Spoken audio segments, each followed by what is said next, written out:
All right, crew, let's talk one more topic today.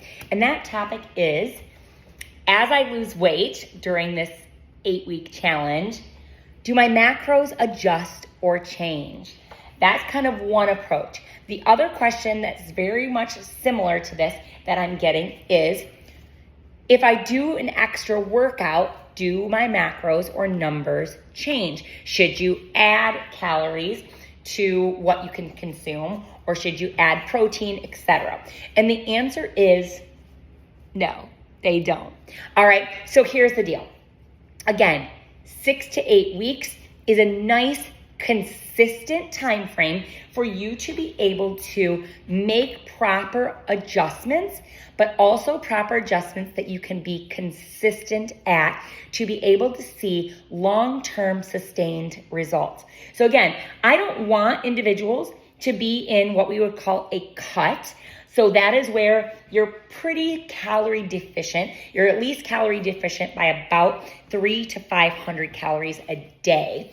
In that case, I don't want individuals to be in a cut for more than about 8 weeks. And then you'll go into what we would deem as maintenance calories. And then you can also then go back into a second cut. All right. So again, we go cut, maintenance, cut, and this gives your body time to properly adjust.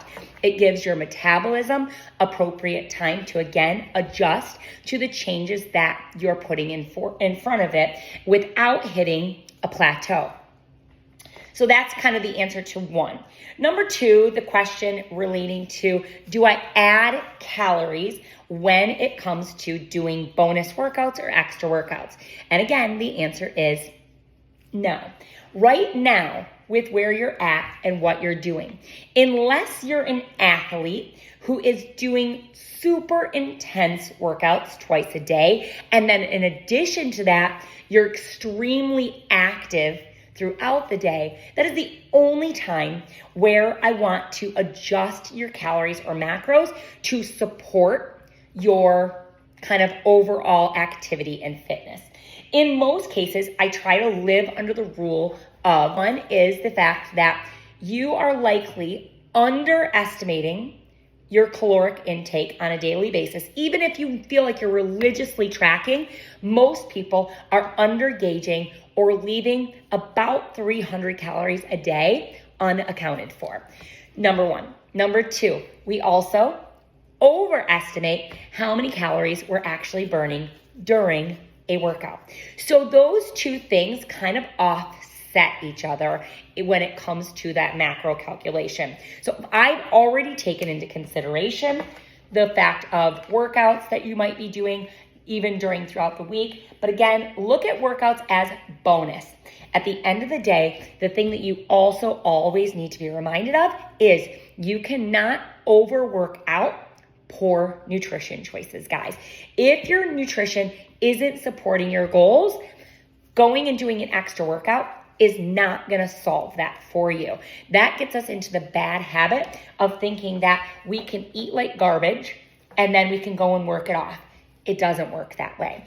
Alcohol, again, things that are higher in fat or saturated fat content, those things are much harder. It's a harder solution, if that makes sense, to shed those than it is. So don't think that just because you did a bonus workout, you can go and scarf down a super value meal from McDonald's and that it's not going to impact your goals, because it is. All right. So again, first things first is, do we adjust macros if you've lost weight during that 6 to 8 week cut? The answer is no, we don't. Stay the course, trust the process. Consistency over time is what will give you sustained results. And then again, too, do you add or adjust your daily macros if you do a bonus workout? And again, the answer is no. Workouts are bonus. So those are my 2 quick tips as it relates to having to or wanting to adjust your calories or macros based on your daily activity or based on your weight loss.